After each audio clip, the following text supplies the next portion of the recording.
In this segment of On Point, we will talk about the ongoing refugee influx in Mizoram. At least 29 more Myanmari soldiers crossed over into Mizoram after their camp was attacked by anti-junta groups in the Chin state. The total number of Myanmar military personnel to cross over to India now stands at 74.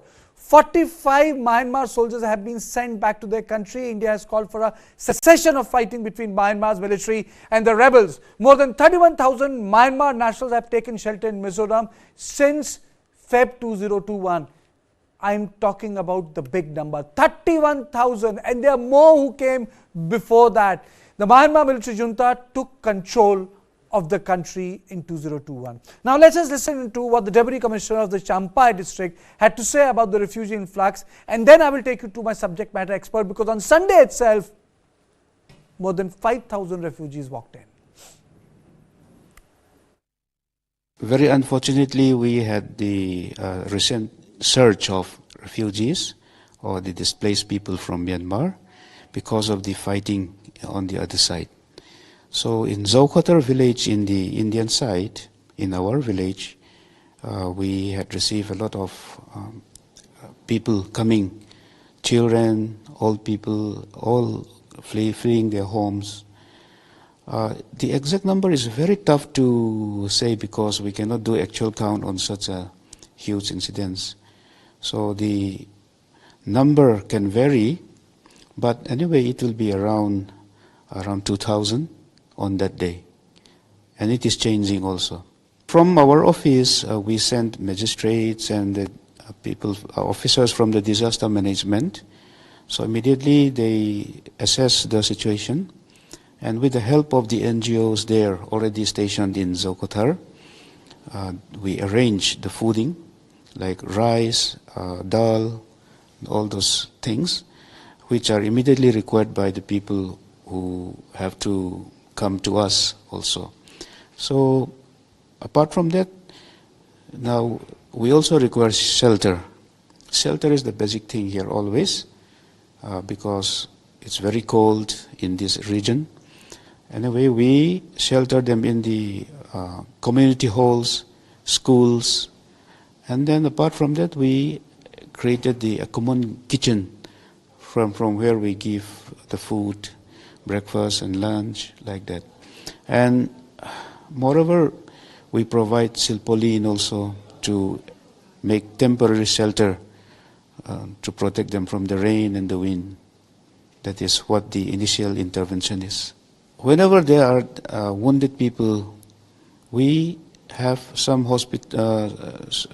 kind of a hospital there in Zokotar, but which is not a full-fledged hospital. Anyway, initial treatments are given there. Those who require treatment above that, they are referred to the district hospital here in Champai. So in the recent event also, we had 21 people coming to us in the district hospital. We referred some grievous ones to Aizawl for further treatment. And luckily now everyone is okay, I think. Only 3 are still admitted. So there are a lot of problems. There are a lot of problems in Mizoram, but Mizoram is an important state. Mizoram is important because it became very peaceful in 1980s when the accord was signed when Rajiv Gandhi was the Prime Minister. I am joined by retired Major Amit Bansal, and I am also joined by Israela Daldia Fanai, senior journalist. But let me straight away go to Israela. Israela, how do you define the ground situation in Mizoram? Is it worrisome? Since the coup in 2021, so Mizoram have been hosting over 50,000 Myanmar refugees. So even the state government alone, despite MHA refusal to recognize any refugees or accept any refugees, the state government alone has spent over 380 lakhs for the assistance of the Myanmar refugees. And our biggest NGO, the biggest NGO in the state, the Central Young Mizo Association, alone has spent over 5 crores. for their assistance. So things were going on smoothly, but like the recent since Sunday, when that bombing took place by the Myanmar refugees, and then there were gunfights between the two parties. So over 5,000 refugees entered. Okay, I think that's an important point. Israel, I'll come back to you. I'm also joined by Major Amit Bansal. Mr. Bansal, 79 personnel have already crossed in. On Sunday, 5,000 people crossed in. There are, I think, more than 30,000 Chin there, 12,000 Kuki who have come from Manipur. Don't you think it requires some sort of an intervention, some sort of a joint sort of an intervention here to ensure, because any change in demography has an impact on the politics? Agreed, Kartike, but I don't see it as a change in demography, because anybody who's crossing over to Mizoram is being well accounted for. Secondly, they are not mingling with the existing crowd. They are being kept in separate camps. They are being properly accounted for. And as long as it is not turning into a very, very long-term aspect where people are staying for 10 years or 12 years, I do not see any change to demography. But yes, indeed, it is a big challenge. It's a big challenge in three ways. The first and foremost is the maintenance of these people, because as number of people are crossing up, and after the operation of the resistance forces, which we call it 1027, they've intensified the operations in Myanmar against the Myanmar army. So this next few months are going to be very, very tough. And we assume that more and more number of refugees are going to cross over. I have some information from the sources, and as per that, more than 15 to 20,000 people are already waiting at Zorakhatar border crossing to cross over. And more are coming from other areas, because this area is apparently been taken over by the resistance forces. They have taken over most of the bases. And to deny that, Myanmar army is carrying out intensive aerial bombing. Even 2 days back, one of the Myanmari citizens was killed when he entered into the Indian territory. He got splinters while he was in Indian boundary. They bombarded the area right next to the Indian boundary, and as a result, one of the person who was technically in the Indian territory got splinter shots and got killed. Three people who are in the district hospital, they also got splinter injuries because of this thing. So this kind of thing is also very, very dangerous. Demographical changes may not think, but yes, refugee crisis, as we saw in 1971 when a large number of refugees came from Bangladesh, is likely to happen. Israela, do you think that it's going to have an impact on the local politics of Mizoram? Yes, see, it's just, it does have a impact, but at the same time, see, you should know that, because see, we are of the same ethnicity with the Chin people. So even though the government has spent so much on their support, on the support for the assistance of the refugees, it has to keep on doing that, because we are of the same ethnicity, and we have to keep on supporting our brethren from the other border. It's not just Myanmar now, we are having refugees from Bangladesh as well as IDPs from Manipur. So it's becoming very straining for the state government as well. But Israela, the refugees don't stay in one place. You see, there is a limit to which India can take the refugees, even if they have the same ethnic stock. You look at Rohingya migration. You have Rohingya camps in Delhi, and you have Rohingya camps in J&K. The politics boiled over. You must have noticed all the articles. The politics boiled over. It became a Lok Sabha issue. It became an assembly issue. So obviously, when you say that the people are crossing over from the border, I mean, there is no guarantee they're going to stay in Mizoram. They can migrate to Assam, they can migrate to Manipur, they can migrate to any other place where a refugee will get a job. Ultimately, refugee also leads to, he will seek to earn a living, create a house, take care of family, children. Yes, that's true. See, even a few months back, officials from the Assam Rifles have raised the same issue. Saying that they have, obtained some identity cards, and then some of them have been caught in Bangalore and other metro cities of India.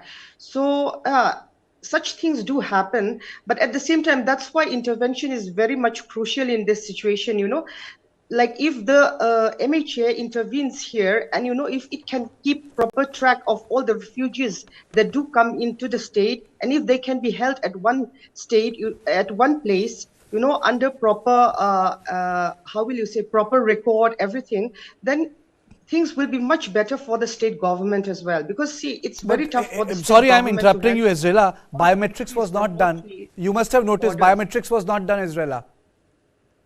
Pardon? The biometrics was not done. Yes, we did not. The government did not. Why?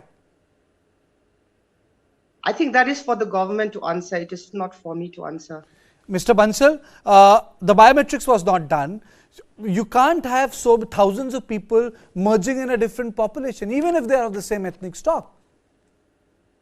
So it is not right at all. And first of all, when we are considering it as a problem of Mizoram, it is not the problem of Mizoram. It is the problem of center also. Center must intervene in this case, and center must make arrangements so that these refugees are not able to disseminate into other parts of Mizoram or other parts of the country. It has to be ensured, even if the biometrics is not done, but the physical dissemination has to be stopped, adequate measures to be kept, the camps to be given a proper boundary, like Bangladesh did for some of the Rohingya people who came. Bangladesh is keeping them in a confined Rohingya camps. So similar kind of camps can be made here also. And we must avoid any more influx of refugees from Myanmar. We must not take this much things should be ensured, and for all the border guarding battalions of Assam Rifles, they also should ensure that no more Mr. refugees Bansal, to be taken. Otherwise, is it possible to close the border? It has 510-kilometer long border. Is it possible to close the border? So, Karthikeya, it's not, when you see the Mizoram border, although it is 500-kilometer plus, but there are limited number of checkpoints from where people can cross. People cannot cross them all over the 500 kilometers. Even if they cross, they'll be stuck up into the hills. There are thick mountains and thick jungles. So there are limited number of choke points, and where there is already presence of Assam Rifles or border guarding battalions. So they can choke these points and stop the influx into Indian territory. But that did not happen in Manipur. You have the issue of immigrants there. No, in Manipur also a lot of people came in. And Manipur, whatever people came in, whatever data is there, Assam Rifle has got all the record of all the people who came into Manipur. They have already given a statement that how many people came in and how many have gone back. So that is there. And in Manipur also, there are choke points from where people are entering. Manipur also, they cannot enter from entire of the border. Okay, but Israela, before I close the show, this is a story which we have decided to carry every day, to make now this Mizoram story part of our story every day. Rohingya crisis created ripples in entire South Asia. The reporting from the Cox's Bazar, reporting from the Chittagong, they attracted the global imagination. Do you think that Mizoram is another place that it can become another area of confrontation? Because as Mr. Bansal is saying, that there are 10,000 people who are waiting to cross into India.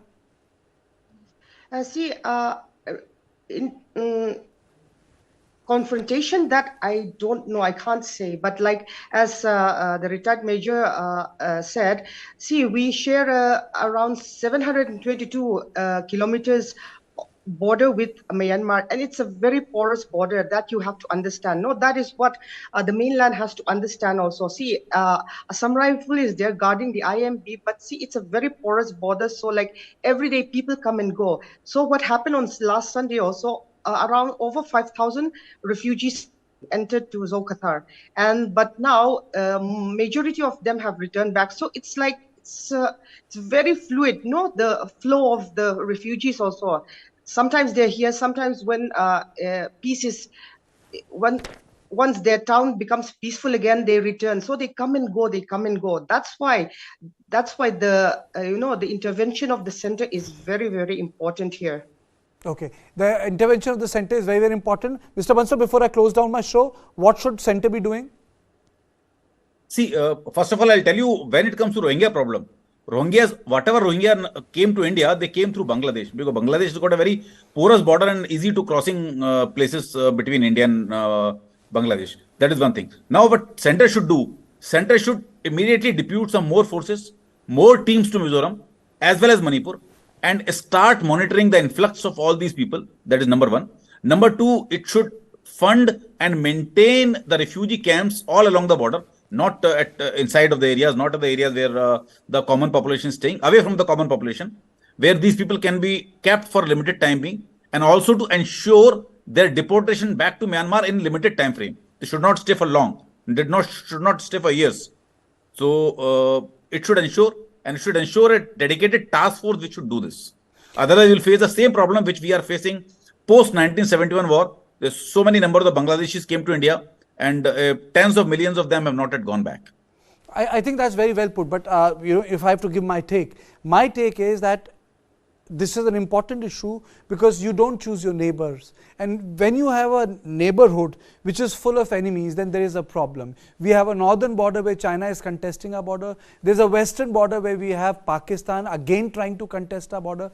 And on the eastern front where the border is not being contested, but the government itself is not stable. It is fractured. Its writ is not turning Raj. So imagine the dangerous neighborhood in which the Indian democracy survives. That is why this Mizoram story is important. Imagine there are parts of the state of Myanmar which are not under control of the Myanmarese army. It's a multi-ethnic nation like India. It has got multiple languages, multiple dialects. It's a beautiful country. I had the opportunity to go to Napithon, Yangon. It's a country within a country within a country. And to see that country getting fractured, obviously it will impact the entire neighborhood. And it is for this reason Mizoram story is an important story. I leave you with this bite. We always provide them the basic things. When they first come to us, the first thing is shelter, food, and some are requiring medical attendance also. So as far as possible, we have been providing food, shelter, clothing to these people, and even education also, who can go to schools, because if you can educate people, it is better, easier to manage people also. And young children who are of the school-going age, according to their age, we give them the education, whatever is possible in our territory. Border situation now is, as of today, yesterday, day before, it has come back to normal in the sense that there is no bombing, there is no firefight. So people, even those who came on that day, on the 14th of this Monday, that is, started coming on to us on Monday. Some of them have gone back also, even. So it means that the situation here is quite back to normal as of today. I think so. We are managing as best as possible so that at least we provide the safety that people require. Well, if they come to us, we have no other choice but to do our best to help people, because among them are always children, women, pregnant women especially. We have to take very special care of the well-being of those people who are actually, even in normal times for them it is very difficult. So you can imagine in a foreign country in all these conditions, they are very vulnerable. So we take very special care of the women and children and the old people also. Okay, since the beginning of the problem, we have so far set up 32 camps in Champhai district.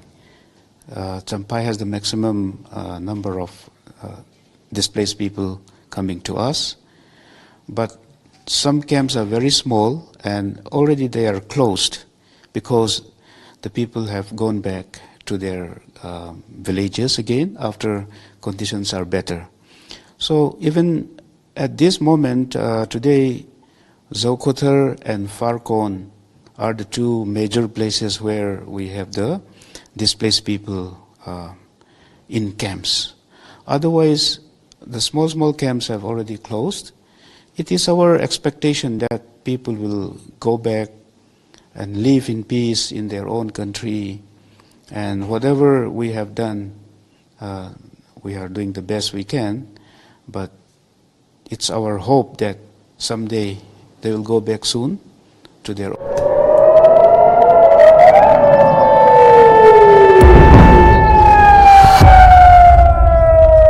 Hamas attacks Israel.